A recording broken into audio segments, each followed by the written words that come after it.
Bien, pues muy buenas tardes tengan todas y todos ustedes.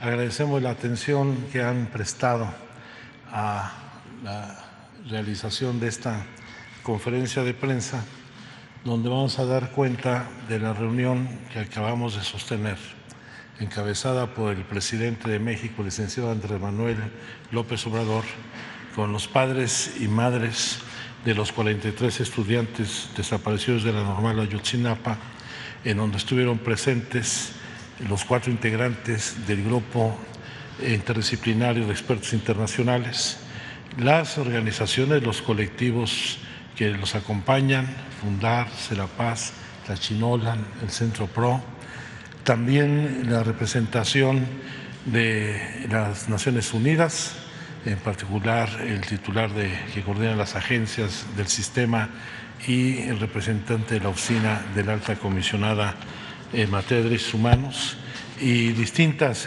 personas, miembros del gabinete.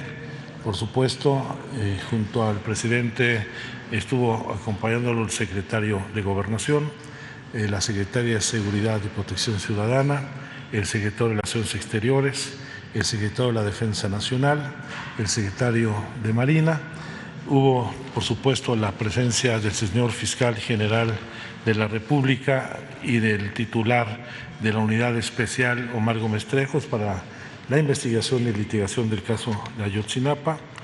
Y fue una reunión difícil, dolorosa, porque, como lo hemos señalado desde un principio, fue el compromiso que asumió el señor presidente de la República desde antes de la llegada del gobierno. Hay que recordar las reuniones que sostuvimos en el Museo Memoria y Tolerancia en el proceso de transición y cómo el primer acto de gobierno, el primer decreto que publicó el presidente de la República el 3 de diciembre, que surgió el 3 de diciembre, fue justamente el de la creación de esta comisión por la verdad y el acceso a la justicia en el caso de Ayotzinapa, que surge con el compromiso político, moral, ético y también como responsabilidad de nuestra función pública el garantizar en estas investigaciones el conocer la verdad de lo sucedido, el conocer el paradero de los estudiantes, en encontrar y procesar a los responsables, partiendo de una premisa que señalamos desde el primer día, en el sentido de que la única verdad sobre la desaparición de los 43 estudiantes de la Normal de Ayotzinapa es que no había verdad alguna. Y un compromiso con los padres y madres de familia en el sentido de que siempre les vamos a decir la verdad, por dolorosa que ésta sea. No voy a repetir la intervención que tuvimos completa con los padres y madres de familia, no por la extensión, sino particularmente por los datos, los temas que están en estos momentos en un proceso de judicialización y de actos de carácter procesal que no queremos entorpecer.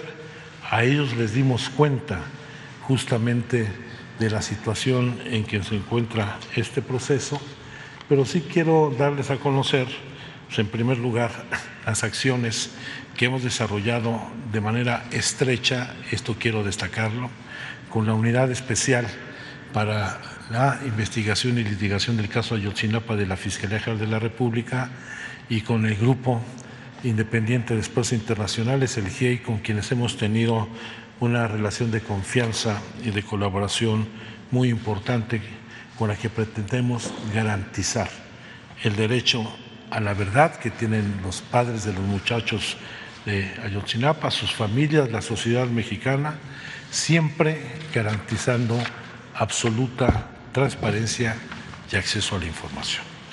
Por eso les vamos a hacer llegar en este instante, al término de la conferencia, toda la información, una información con las reservas de la ley, de la presentación que hemos hecho y todos los anexos que también se les han entregado, diciéndoles además que toda esta información, como lo ha instruido el presidente de la República, se ha hecho pública ya en este momento y la pueden encontrar en la página de la Comisión, en la página de la Secretaría de Gobernación y, por supuesto, en la página del Gobierno de México. Yo quiero informarles, muchos de ustedes no conocen las líneas de trabajo y los avances que hemos tenido, y digo avances porque también esto quiero subrayar. Hoy hemos presentado un informe de avances de las investigaciones, estando conscientes de que todavía tenemos un trabajo, una tarea larga por delante. No estamos cerrando, como alguien lo ha señalado, en la investigación, sino al contrario, esta investigación continuará hasta que encontremos toda la verdad, encontremos a los muchachos y se castiguen los responsables. Los ejes de trabajo de la Comisión se han centrado fundamentalmente en 3 áreas: el acopio y procesamiento de la información, la ruptura del pacto de silencio y las labores de búsqueda de los 43 estudiantes.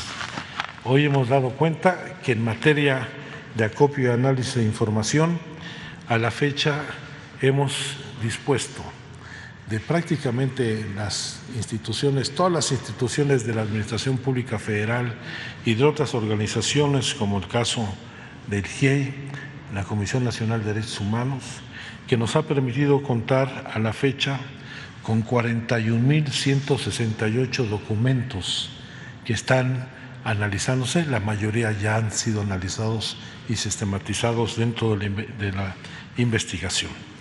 La mayor parte de estos 41.168 documentos los ha proporcionado la Secretaría de la Defensa Nacional, más de 17,000 documentos en este caso, pero también ha sido el resultado del análisis de los archivos históricos de trámite, de concentración y de las áreas de inteligencia de la Defensa Nacional, de Marina, de Gobernación, del Centro Nacional de Inteligencia, de la Guardia Nacional y contando también con el apoyo de otras instituciones de los estados, particularmente del Gobierno del Estado de Guerrero y la Fiscalía de esa entidad. Además de estos 41.168 documentos, hemos tenido acceso pleno al expediente del caso proporcionado por la Fiscalía General de la República, testimonios de sobrevivientes, análisis de comunicaciones telefónicas y análisis de los mensajes de personas claves. Yo creo que de las informaciones que más destacan es la entrega de la información que el presidente de la República solicitó a la vicepresidenta de los Estados Unidos sobre las intervenciones telefónicas que se realizaron en ese país al grupo de Guerreros Unidos en sus prácticas ilícitas en Chicago, el haber proporcionado por parte del Centro Nacional de Inteligencia más de 100 horas de video con los que la Fiscalía ha podido acreditar los actos de tortura a los que fueron sometidos diversas personas para obtener las confesiones que fueron la base de la verdad histórica, así como los sobrevuelos de dron que la Secretaría de Marina proporcionó tanto a la Comisión como al IGEI de la intervención de distintas autoridades en el basurero de Cocula después de los hechos. Dentro de este análisis de información también hemos tenido acceso a las intervenciones de comunicaciones que en su momento realizó la Policía Federal Preventiva en su Dirección de Inteligencia, que hoy se encuentra en la Guardia Nacional. Ahí se han analizado 17,020 sesiones de audio y transcripciones que nos ha permitido hacer el seguimiento de 133 sujetos y tener un seguimiento particular de hechos posteriores a la desaparición. Estas intervenciones, por supuesto, quiero aclararlo, son las que realizó la Policía Federal Preventiva con orden de juez. Por eso pudimos tener acceso a las mismas. Y junto con ello, el GIEI y la COBAG hemos intervenido y revisado los archivos de la Secretaría de la Defensa Nacional, de la Secretaría de Marina, de la Guardia Nacional, donde hemos obtenido 9,752 documentos adicionales, todos los cuales han sido digitalizados y han sido entregados ya a la Fiscalía General de la República y a la unidad especializada en el caso para que se incorpore toda esta información, como también la que hemos presentado el día de hoy a las carpetas de investigación. En lo que corresponde a las acciones de búsqueda de los estudiantes, las cuales iniciamos en enero de 2019, justamente al momento de instalación de la comisión, son búsquedas en las que hemos participado con las distintas autoridades judiciales.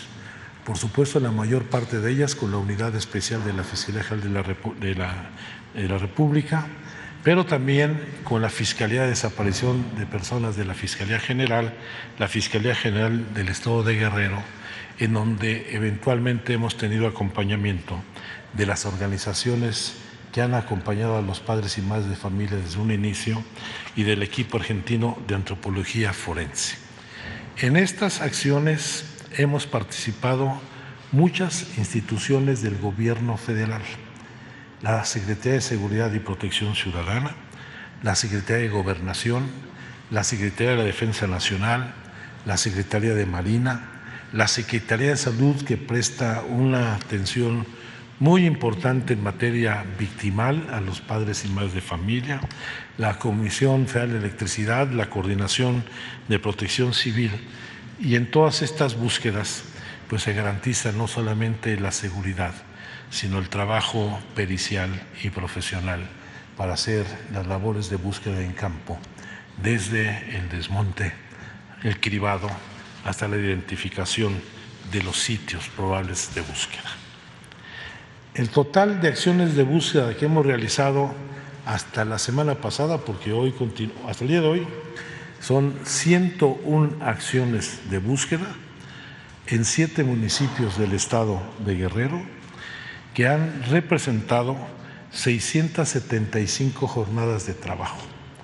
Es decir, de los 3 años y medio que llevamos en el gobierno, en los 50% de esos días ha habido búsquedas en campo, en la Sierra de Guerrero, en algunos lugares de distintas entidades, donde en estas acciones hemos tenido 17 hallazgos, 27 cuerpos recuperados, 32 indicios balísticos y prendas de vestir y numerosos restos óseos. Del total de restos óseos, son más de 1,000 los que hemos recuperado en campo, 32 por sus condiciones favorables fueron remitidos al Laboratorio de Identificación Genética de la Universidad de Innsbruck en Austria, los cuales nos han pedido confirmar científicamente con una credibilidad de 99.99%, así lo dice el resultado de Innsbruck, la identidad de 3 de los estudiantes que ustedes pues tienen la información ya con anterioridad. Se han enviado más restos, pero no se ha encontrado material genético suficiente para lograr su identificación, por lo cual se buscará, junto con el laboratorio de Innsbruck, otro sistema de identificación que por lo menos nos permita conocer el grupo familiar al que pertenecen los restos que no tuvieron el ADN suficiente. Bien, dentro de las acciones de búsqueda, y esto también yo quiero destacarlo, hemos solicitado al área de servicios periciales de la Fiscalía General de la República el análisis de todos los cuerpos encontrados entre septiembre de 2014 y 2020. Estamos hablando de 245 cuerpos que los colectivos de madres buscadoras en Iguala, familiares, las propias instituciones realizaron después de los hechos para tratar de identificar si dentro de estos cuerpos podría encontrarse el registro de alguno de los estudiantes desaparecidos. De los 245 cuerpos de Guerrero, se han obtenido, de acuerdo a la información que nos proporcionó la Fiscalía General de la República, 191 perfiles genéticos que ha permitido identificar a 30 personas, 16 de las cuales han sido entregadas a sus familiares, y señalar que no existió coincidencia en estos análisis con los estudiantes desaparecidos. Entonces van a ver en la siguiente gráfica todas las acciones de búsqueda. Estos son los sitios de fosas clandestinas y de cuerpos exhumados en el perímetro de Iguala y de Cocula, de otros municipios aledaños, en donde se ha hecho la intervención para que ninguno de los hallazgos que se han tenido desde 2014 a la fecha queden sin identificarse. Y en paralelo se han realizado labores de búsqueda en vida, con el apoyo, primero acompañando las iniciativas de los padres y madres de familia, pero también con el apoyo de la Comisión Nacional de Búsqueda y el Registro Nacional de Población. Permanentemente hacemos el análisis de 177 bases de datos de dependencias públicas e instituciones privadas, en padrones, en hospitales, en centros de reclusión e incluso movimientos bancarios, donde a la fecha no se ha encontrado ningún registro de actividades realizadas por alguno de los muchachos. En lo que corresponde a las acciones de ruptura del pacto de silencio, hemos obtenido testimonios, en todos casos voluntarios. Nosotros no somos autoridad ministerial, no somos autoridad judicial, somos una comisión de la verdad, y hemos logrado establecer comunicación y retomar testimonios de 115 personas vinculadas con el caso. 3 de ellos perpetradores liberados, 4 de ellos personas puestas en libertad por tortura, 15 de ellos privados de la libertad, 23 estudiantes sobrevivientes, 11 exfuncionarios y 59 testigos. Lamentablemente, en este proceso han fallecido o han sido ejecutadas 26 personas clave para obtener información.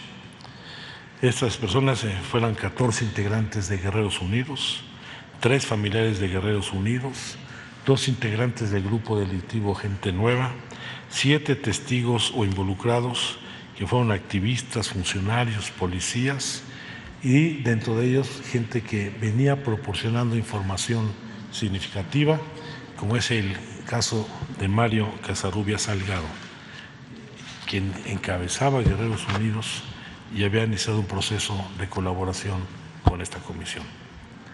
Informo también que se ha mantenido, se ha mantenido todo el proceso de extradición de Tomás Herón, quien se encuentra en el Estado de Israel, con acciones de acompañamiento de la Secretaría de Relaciones Exteriores a la Fiscalía General de la República para que proceda a la extradición.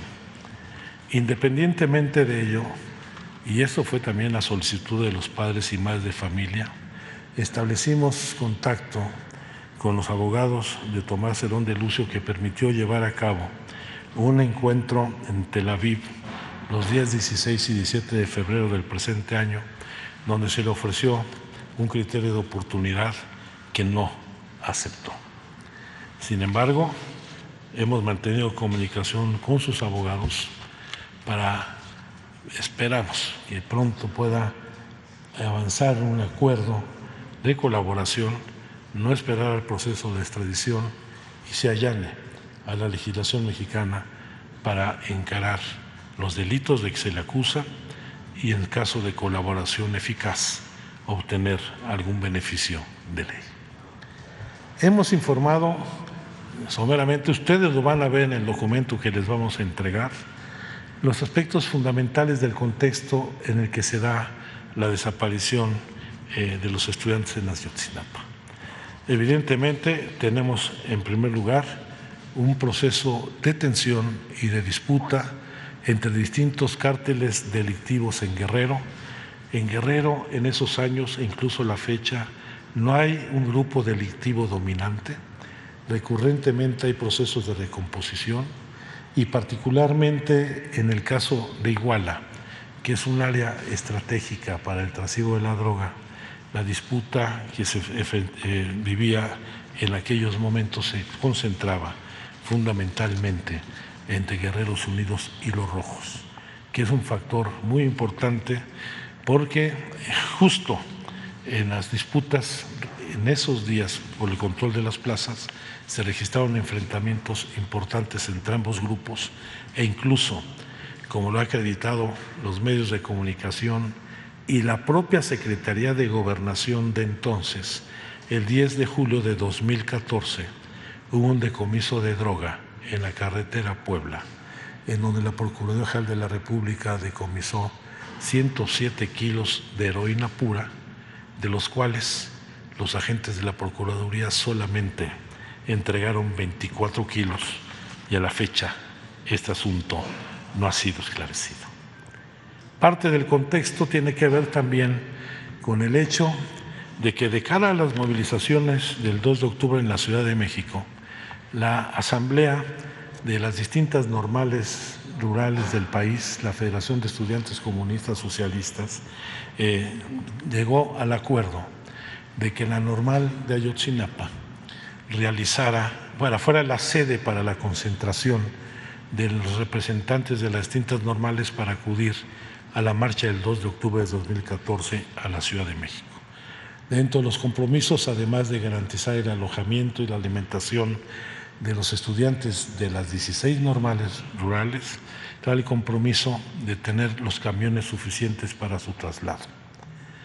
Y ese es ahí donde empieza parte de la historia de la desaparición, más aún cuando los intentos de la toma de autobuses en Chilpancingo, Zumpango y Tierra Colorada fue impedida por la Policía Estatal y la Policía Federal, lo cual modificó la decisión de los dirigentes de la normal, con lo cual toman la decisión de ir, en este caso, a la ciudad de Iguala. En un lugar donde existía un antecedente de confrontación de la escuela normal con el gobierno municipal, derivada de las acciones de la normal, las acciones de protesta por la desaparición de un dirigente social de la región, Hernández Cardona, en donde se tomó el Palacio Municipal, hubo quema de papelería y de otras acciones, y esto llevó a que hubiera amenazas directas del presidente municipal y de Guerreros Unidos a la intervención y presencia de los estudiantes en ese municipio. Esto yo quiero traerlo a colación, porque desde el momento en que se estaba haciendo los preparativos de la movilización de los estudiantes de cara al 2 de octubre, todas las autoridades estatales, municipales y federales estuvieron realizando el seguimiento y las acciones y los movimientos de los estudiantes. Tal es así que impidieron la toma de los autobuses.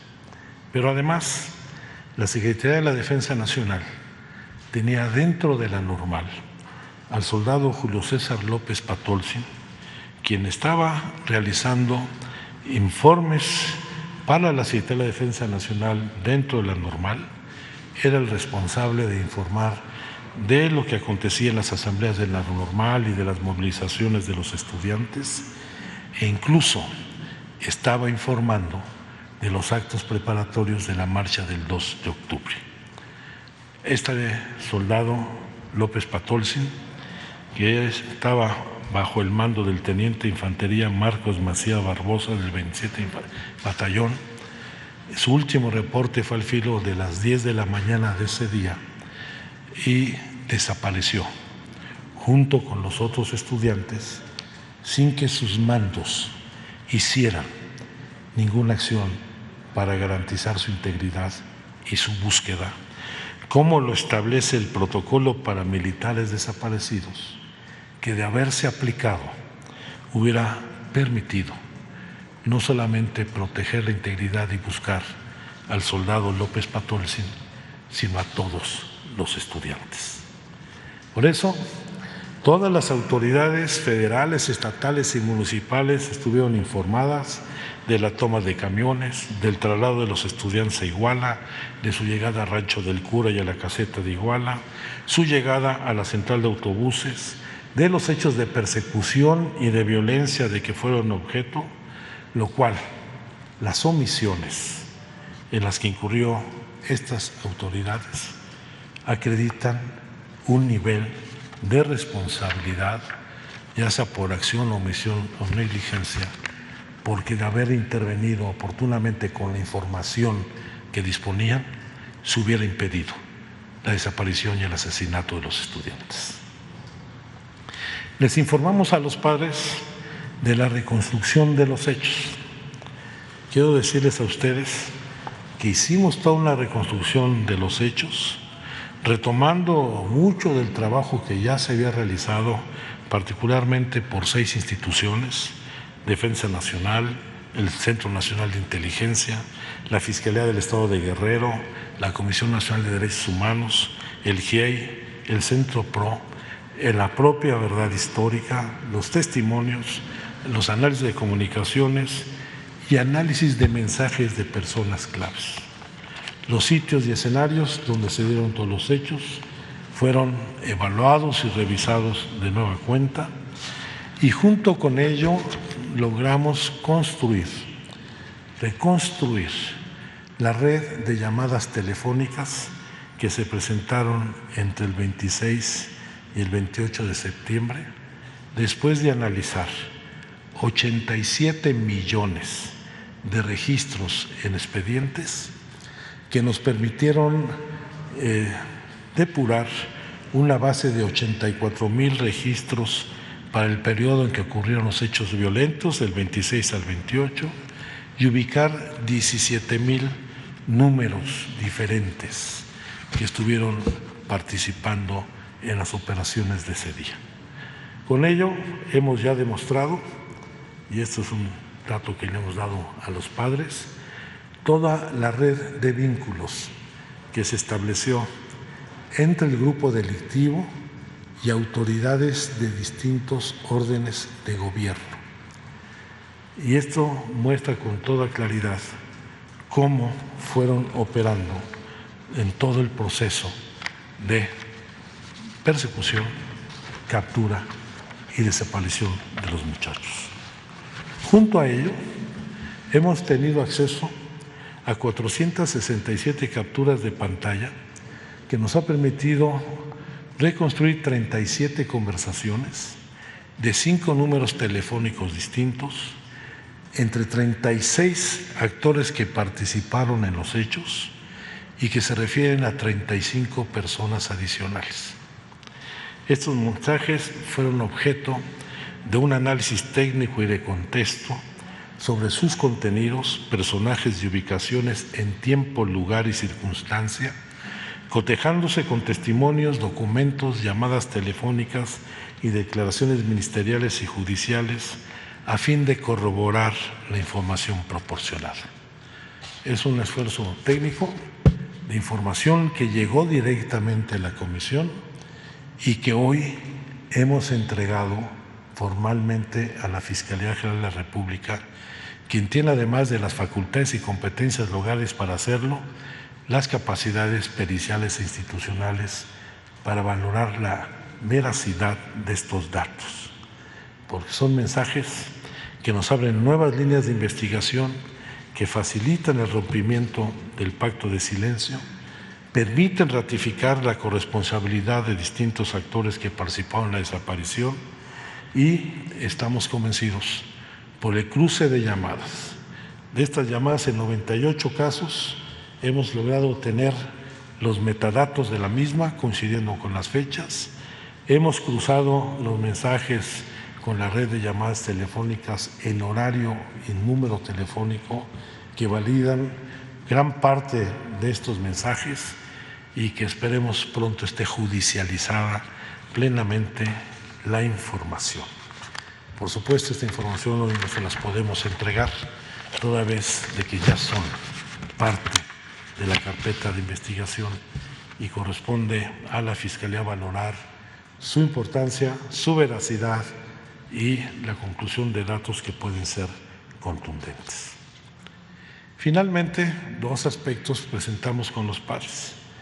Toda la narrativa de los hechos, desde la salida de los estudiantes de la normal a Chilpancingo, Tierra Colorada y la decisión a Iguala, el traslado y llegado a Iguala, Rancho del Cura y la central de autobuses, la salida de la central de autobuses, inicio de la violencia y los actos de desaparición. Con estos datos, ahí nos va a faltar esa hojita que quitamos de la presentación los papás, se acredita plenamente la colusión y la intervención de autoridades de distintos órdenes de gobierno con los policías municipales de Iguala, Cocula, Huitzuco, Tepecuacuilco y, por supuesto, con el grupo delictivo de Guerreros Unidos para llevar a cabo la desaparición de los muchachos. Ustedes van a recibir textado el documento, es una disposición legal porque se trata de una carpeta de averiguación en proceso, en donde van a conocer parte de esta reconstrucción. Y finalmente, un balance y conclusiones de lo que a nuestro juicio es la verdad histórica, donde de acuerdo a la información que hemos recabado, que hemos analizado, la verdad histórica la definimos como el resultado de una acción concertada del aparato organizado del poder, que se funda primero en la llamada de una persona propietaria de una tienda de abarrotes en las cercanías de Cocula e Iguala, en los interrogatorios obtenidos mediante tortura a 77 personajes que fueron liberados por ellos por un juez en Tamaulipas, en dos diligencias firmadas por el Ministerio Público Federal que se encontraba en el mismo lugar y a la misma hora en Guerrero y en la Ciudad de México, y en la versión de la incineración de los estudiantes en el basurero de Cocula.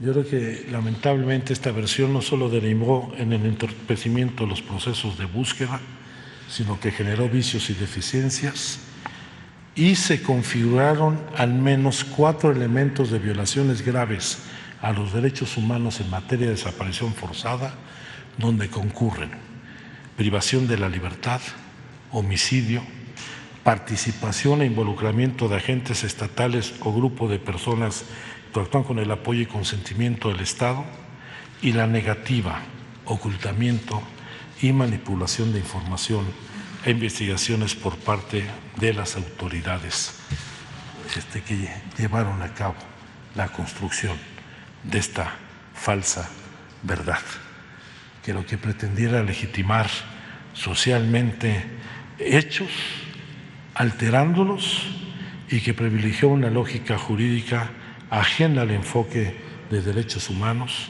manipulando el sistema de procuración de justicia. Hay dos evidencias muy claras de ello, son los actos de tortura cometidos, por lo menos hasta ahora acreditados a 77 personas por funcionarios públicos de distintas áreas de gobierno y que privaron a su libertad. Esto ha quedado plenamente acreditado con las 50 horas de videos que entregó el Centro Nacional de Inteligencia a la Fiscalía. 2 de esos videos son públicos, se dieron a conocer a través de los medios de comunicación, pero también los sobrevuelos de drones, los videos de los sobrevuelos de drones que la Ciudad de Marina entregó sobre la intervención de autoridades en el basurero de Cocula y que ha sido ampliamente analizado por el GIEI y que fue presentado en su último informe. Sobre ello queremos presentar las conclusiones preliminares Y me gusta subrayar preliminares porque aquí no se cierra ninguna investigación. Primera, que la desaparición de los 43 estudiantes de la Normal Isidro Burgos de Ayotzinapa la noche del 26 al 27 de septiembre de 2014 constituyó un crimen de Estado en el que concurrieron integrantes del grupo delictivo Guerreros Unidos y agentes de diversas instituciones del Estado mexicano. Que autoridades federales y estatales de más alto nivel fueron omisas y negligentes, existiendo elementos de presunción respecto de alterar hechos y circunstancias para establecer una conclusión ajena a la verdad de los hechos. Que en todo momento las autoridades federales, estatales y municipales tuvieron conocimiento de la movilización de los estudiantes desde la salida de la Escuela Normal Isidro Burgos hasta su desaparición, y sus acciones, omisiones y participación permitieron la desaparición y ejecución de los estudiantes, así como el homicidio de otras 6 personas. Que en ningún momento la presencia de los estudiantes en Iguala obedeció a la intención de boicotear el acto de la presidenta municipal del DIF en ese municipio. Que el grupo delictivo actuó con un amplio número de sicarios y halcones a partir de un mando central y al menos 3 células de halcones y sicarios con el apoyo de distintas policías municipales y agentes del Estado. Que en ningún momento existió comunicación alguna entre los estudiantes y el grupo delictivo durante los hechos. Que tras la salida de la terminal de autobuses de Iguala, en ningún momento los estudiantes estuvieron juntos durante su desaparición. Nunca estuvieron los 43 en el basurero de Cocula, como lo vamos a demostrar. Se confirma la intervención de la policía de Iguala en el aseguramiento de los estudiantes en el autobús 1531. Se confirma la presencia de policías de Huitzuco en el Palacio de Justicia en Iguala y en Santa Teresa. Se confirma el traslado del autobús Ecoter sin pasaje hacia el estado de Morelos, librando todos los retenes establecidos. Aquí hago una acotación. La información que hemos recuperado nos indica que se establecieron por lo menos 16 retenes en el perímetro de Iguala, en todas sus salidas, a Cocula, a Chilpancingo, a Cuernavaca, a Tepecuacuilco, a todo el perímetro, a Tasco, y nunca fue detenido este camión donde presuntamente, como algunos de los mensajes señalan, se presume se recuperó la mercancía, y la mercancía es o droga o dinero. Se confirma que los mandos militares de la región no realizaron acciones para la protección y búsqueda del soldado Julio César López Patolsi, lo cual era su obligación. Que al filo de las 22:45 horas del 26 de septiembre de 2014, tras los hechos de violencia y la persecución, se dio la orden de desaparecer a los estudiantes. Se confirma la identificación de 3 de los 43 estudiantes desaparecidos. Que no hay indicio alguno de que los estudiantes se encuentran con vida. Por el contrario, todos los testimonios de evidencias acreditan que estos fueron arteramente ultimados y desaparecidos. Que es necesario continuar en la búsqueda en la ribera del río Balsas y en la laguna del Nuevo Balsas, en Atzcala, municipio de Cocula, en la barranca de Tonalapa, municipio de Tepecuacuilco, en Brecha de Lobos y en el paraje Suriana en Iguala y en las inmediaciones de Tepehuaje. Existen elementos suficientes para que la Fiscalía General de la República inicie o continúe las indagatorias para el deslinde de responsabilidades en contra de 33 personas que hemos señalado y que están llevadas a cabo en estos momentos las diligencias judiciales correspondientes.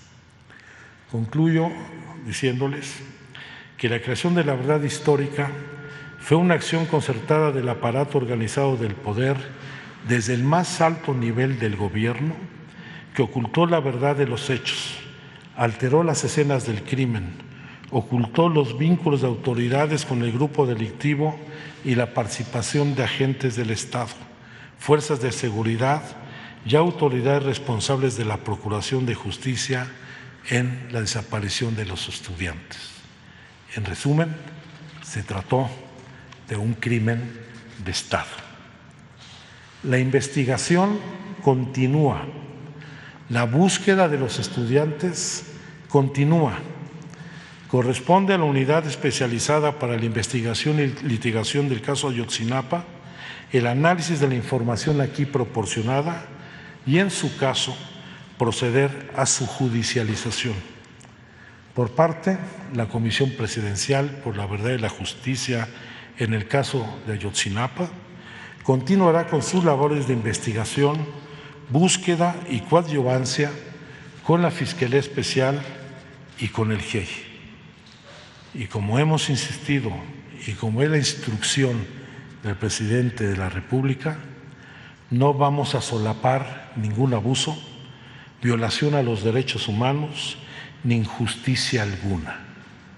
Todos los responsables deberán ser castigados. A partir de este momento, el informe presentado y sus anexos son de carácter público. Publicar esta información abre al escrutinio público nuestro trabajo y busca propiciar que otras personas que cuenten con información, hacemos ese llamado a que todas las personas que cuenten con información la aporten en beneficio del esclarecimiento de estos deleznables hechos. Es cuanto. Estoy a sus órdenes.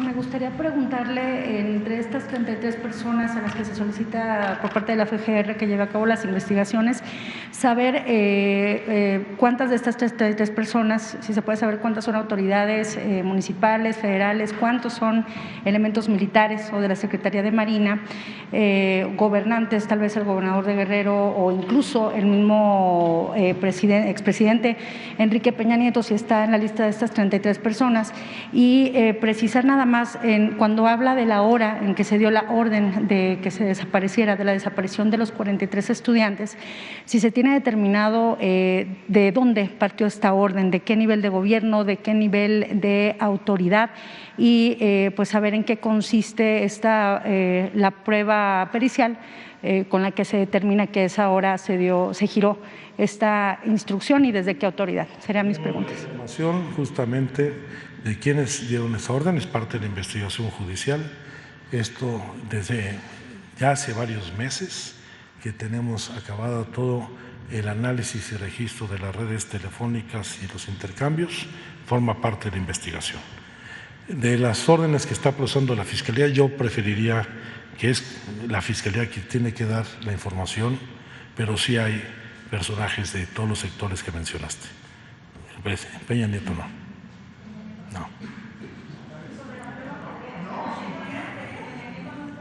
Bueno, eso es lo que está investigando. Las órdenes de aprehensión están trabajando, no. Sigue la investigación, por supuesto, que está realizando la Fiscalía en materia de quién construyó la verdad histórica y quién ordenó que ésta se implementara. No está, en esto no. Eso que se los dé la Fiscalía, por favor. También lo tiene la Fiscalía y lo está investigando. Quiero decir, no va a dar ningún dato vinculado con el proceso de judicialización y la información que se encuentra dentro de la carpeta, porque incurriría en responsabilidad.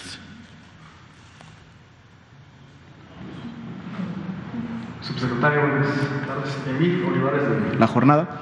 Preguntarle, habla de que el ejército tuvo conocimiento de la situación, incluso tenían a un soldado, digamos, infiltrado dentro de la normal. Si hubiera habido una actuación del Ejército o de otras autoridades al saber todo esto, ¿hubieran sido todavía capaces de salvar a los jóvenes, de dar con los responsables? ¿Qué pasó ahí? ¿Por qué no hubo actuación? Esa es la responsabilidad del teniente Barbosa, que tendrá que rendir cuentas de su omisión en garantizar la integridad física y la búsqueda del soldado Patolsin, que coincido efectivamente hubiera sido muy útil implementar el protocolo de búsqueda de militares desaparecidos para evitar la desaparición de los muchachos.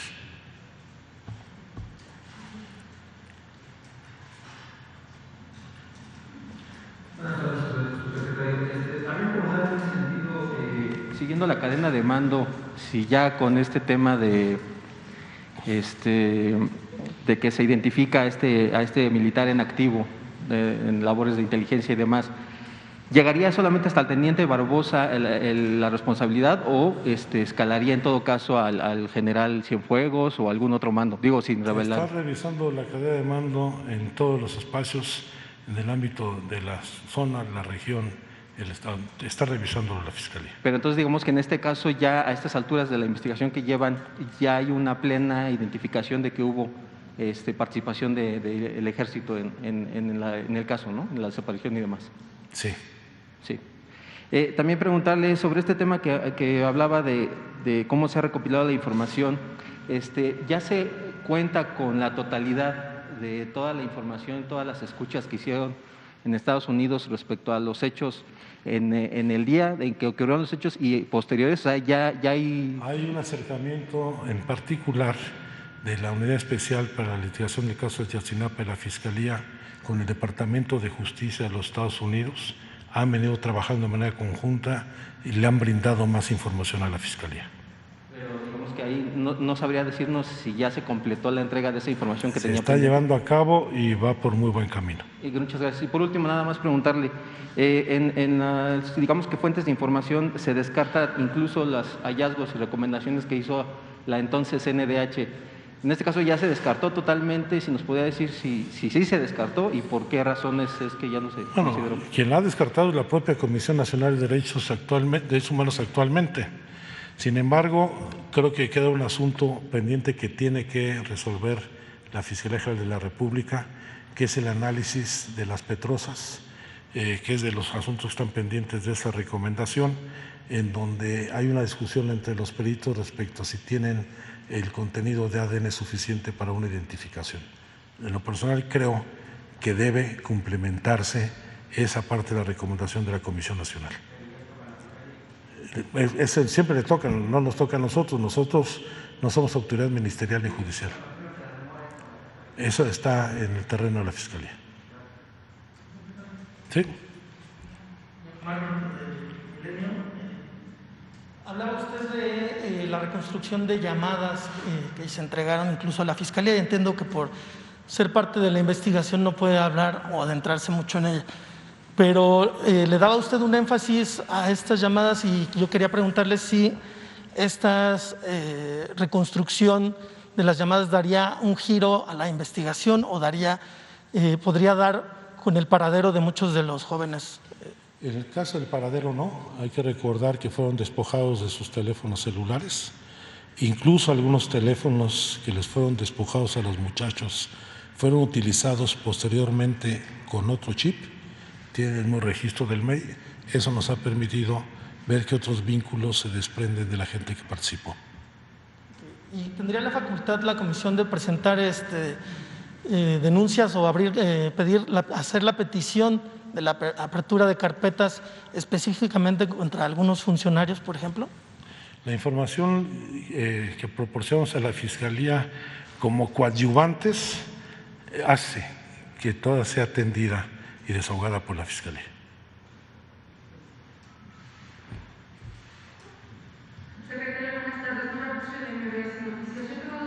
La primera es, ¿por qué la responsabilidad no abarca al presidente o expresidente Enrique Peña Nieto? ¿Lo están protegiendo? Y segunda, la pregunta más común y a lo mejor la más difícil, ¿dónde están los estudiantes? ¿Cabe la posibilidad de que terminaran muertos en Morelos, en la zona caliente de Guerrero. ¿Dónde están si es que no los encuentran y han encontrado otras pistas? Gracias. Yo aprecio mucho la primera pregunta para esclarecer cuál es nuestra responsabilidad. Nosotros estamos enfocados a dos objetivos fundamentales y es la facultad de competencia que el decreto del presidente me ha mandatado. Esclarecer los hechos del 26 y 27 de septiembre y buscar el paradero de los muchachos. Corresponde a la Fiscalía, con la aportación que aportemos y la que ella misma desarrolle, fincar las responsabilidades a los servidores públicos involucrados. Ese es el mandato que nosotros tenemos. Creo que hemos avanzado muchísimo el día de hoy. Y por supuesto estamos atendiendo todos los lugares donde recibimos información para hacer búsqueda. 101 búsquedas es un número muy significativo y vamos a hacer las que sean necesarias. Si es necesario en otras entidades, lo haremos. Pero quiero decirles que en todos los casos, en las búsquedas que hemos tenido, ha habido al menos un mínimo o una base de información para ubicar el sitio.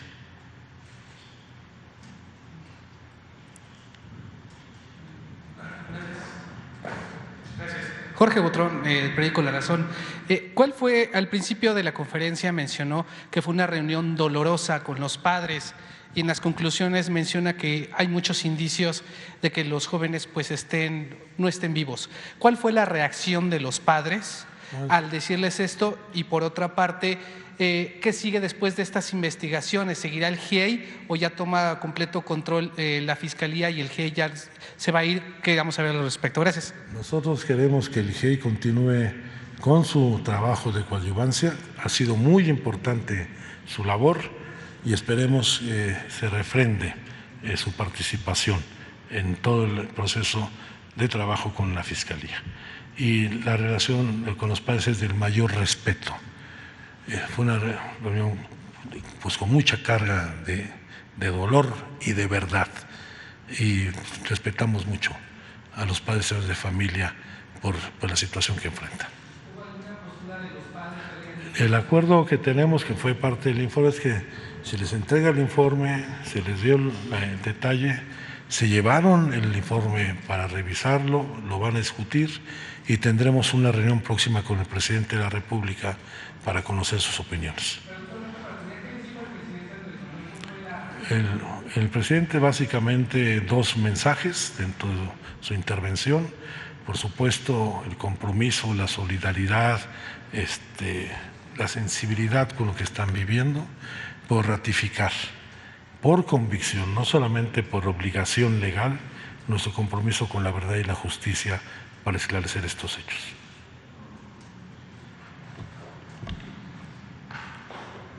Sí, subsecretario, para preguntarle si hay alguna confirmación de que los estudiantes fueron separados y llevados a distintos lugares en grupos pequeños, y en segundo lugar, si hay indicios que fue el ejército específicamente que participó en esta desaparición y por lo que nos indica matanza de los estudiantes, y por tercero, si hay algún avance en la extradición de Tomás Herón, y preguntarle por qué esto ha tardado pues bastante tiempo.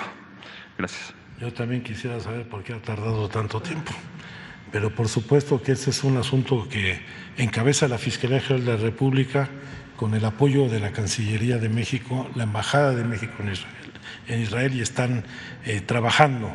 En los próximos días seguramente habrá noticias de los avances de esta relación con el gobierno de Israel.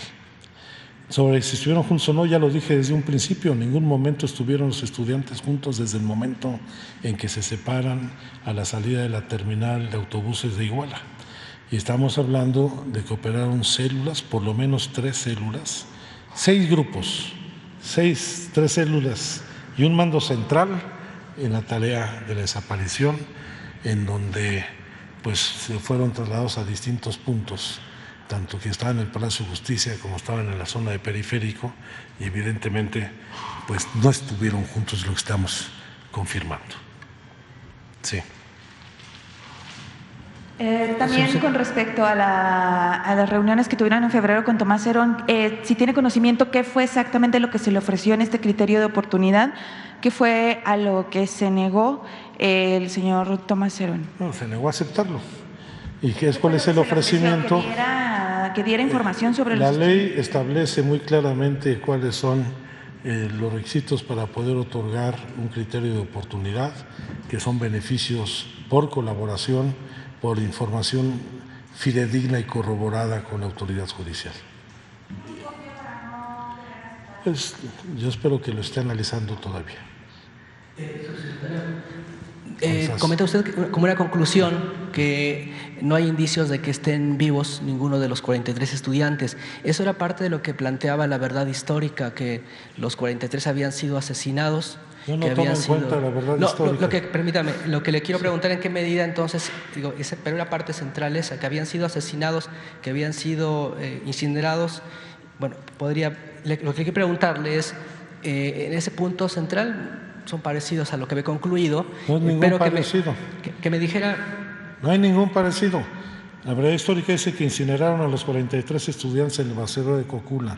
Entonces hemos señalado que intervinieron varios grupos y los dispersaron, y que hubo distintas formas de intervención en las agresiones contra los estudiantes. Yo no veo ningún punto de coincidencia en ello. Muy bien, yo le preguntaba solamente porque en la parte inicial era que habían sido asesinados. Digo, ya después, efectivamente, como comenta, hay esas diferencias. No hay ningún indicio de vida. Y esa no es una coincidencia con la verdad histórica, es una triste realidad. Muy bien. Pues. Buenas tardes. Tengo varias preguntas. La primera, bueno, ¿qué sí pasó la noche de Iguala? ¿Qué es lo que saben que sí pasó después de que los capturan estas células? Lo otro sería, ¿cuál fue el papel de la Sedena, de la Marina, de la Policía Federal, de la Policía Estatal, de la PGR, de la CEIDO, de servicios periciales? O sea, que nos diga qué delitos se cometieron, de qué índole, qué crímenes se ocurrieron ahí, eso por una parte.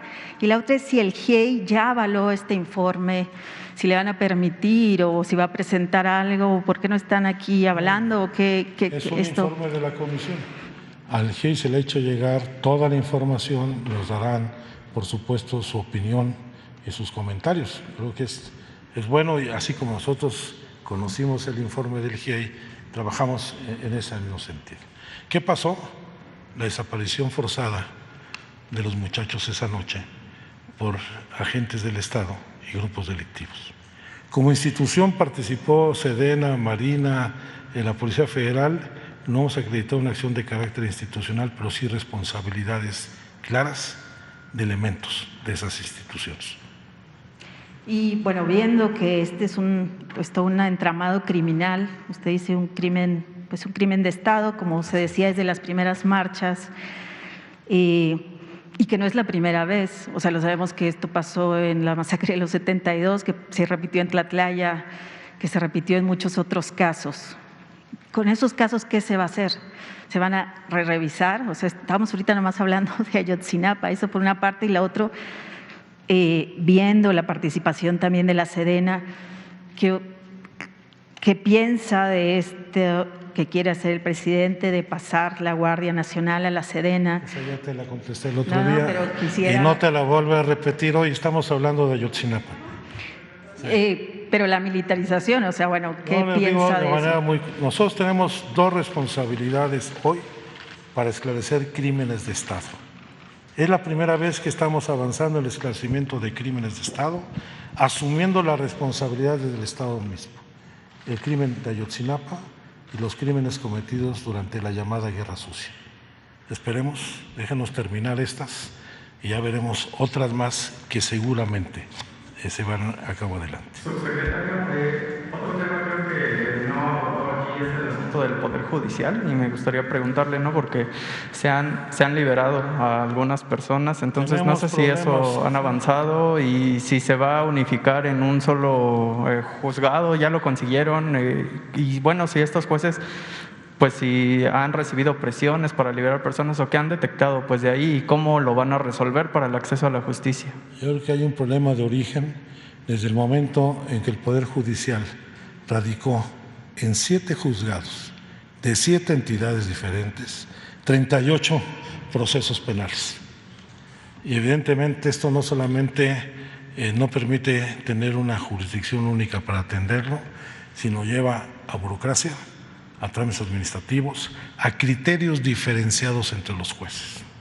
Jueces como el de Tamaulipas, Juan Ventura Ramos, que liberó a 77 personas que habían sido torturadas, sí fueron torturadas, eso hay que decirlo, pero en ningún momento dio vista al Ministerio Público antes de su liberación y en ningún momento definió quiénes fueron los torturadores. ¿Ya se va a abrir el caso o seguirá fragmentado en varios juzgados? No, hay jueces que consideran que el delito de desaparición forzada prescribe, cuando está claramente establecido en esta legislación que este delito grave de violación de los derechos humanos no prescribe.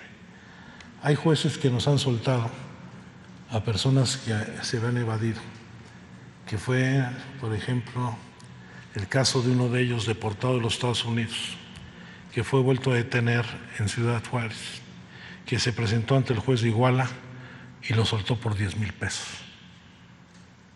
Hay problemas con el Poder Judicial. Los padres han pedido una jurisdicción única, no ha habido respuesta.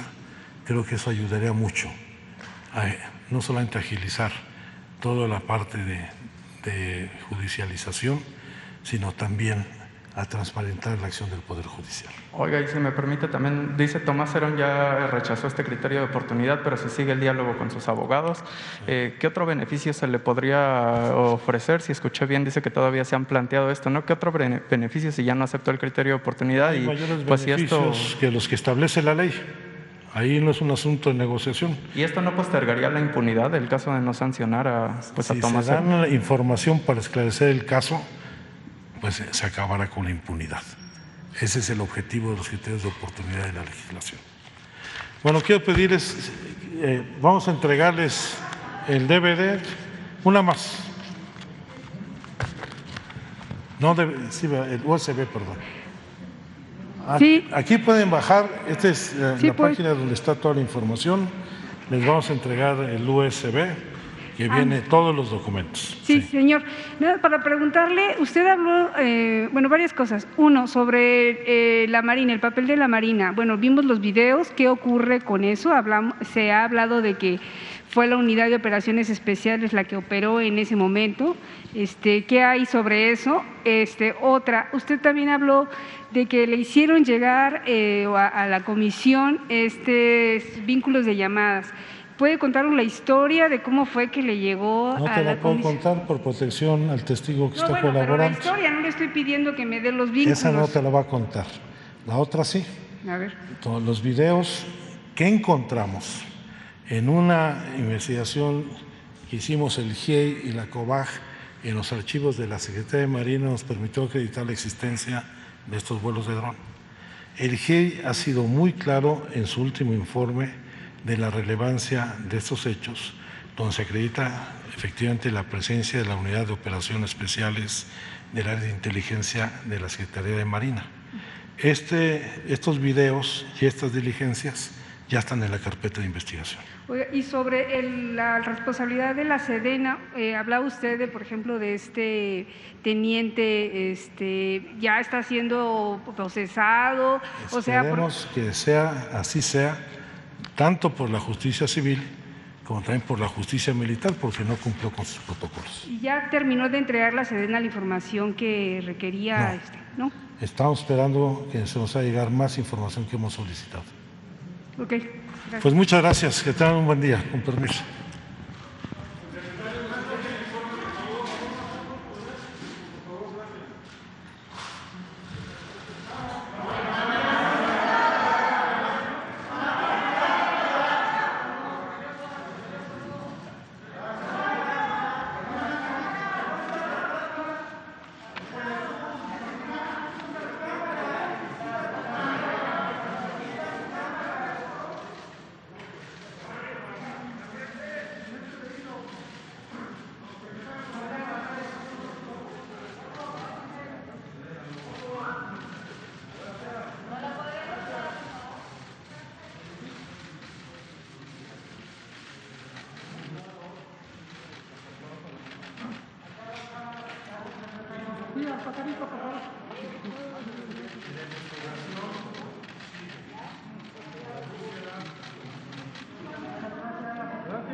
Gracias.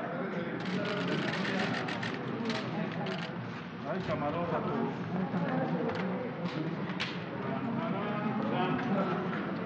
tú.